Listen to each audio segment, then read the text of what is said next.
High, কেমন আছো তোমরা সবাই? দেখো, আমাদের চিনি আর পাখি ঘুমাচ্ছে এখনো।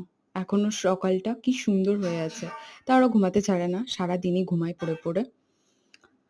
ওর জন্য তো কিছু রাখাও যাবে না।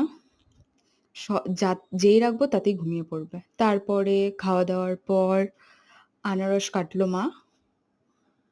ওদের খেতে দেওয়া হয়ে গেছে, তাও মাছ চুরি করে খাচ্ছে কেন জানি না। বিড়াল মাছ চুরিই করে। এটা আবার প্রমাণিত হলো।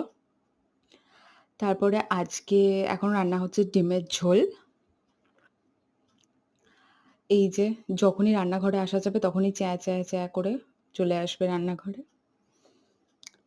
আ তখন আনারসটা কাটা হয়েছিল। তারপরে নুন, চিনি মাখানো হয়েছিল। তারপরে একটু খেলাম। তারপরে দুপুরে আজকে রান্না হয়েছিল ভেন্ডি ভাজা আর ডিমের তরকারি। সেটা দুপুরে খেলাম। এই যে ঘুমাচ্ছে। যদি টের পায় আমি খাচ্ছি তাহলে আমার কাছে চলে আসবে তাড়াতাড়ি করে।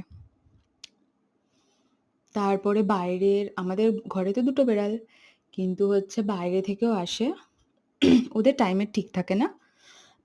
যখনই আসে তখনই খেতে দিই। এই যে ভাত মেখেছি তার জন্যও।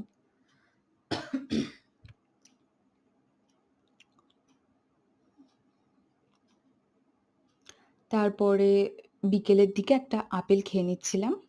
তারপরে ঝুলন মেলায় যাওয়ার জন্য রেডি হয়ে গেলাম।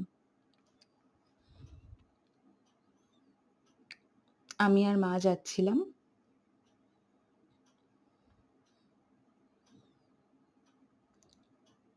এই যে ঝুলন মেলা। মানে ২ রকমের মেলা হয়েছে। এটা জাস্ট এমনি মেলা হয়েছিল ঝুলনের। এখানে তেমন ঝুলন হয়নি। ঝুলন হয়েছিল অন্যদিকে। সেখানেও গিয়েছিলাম। তারপরে ফুচকা খেয়ে নিলাম। চাটনি ফুচকা। জল ফুচকাও খেয়েছিলাম কিন্তু সেটা দেখানো হয়নি। তারপরে আম যেটা আরেকটা ঝুলন যেটা সবসময় প্রতি বছরই হয়, সেটা দেখার জন্য চলে গিয়েছিলাম।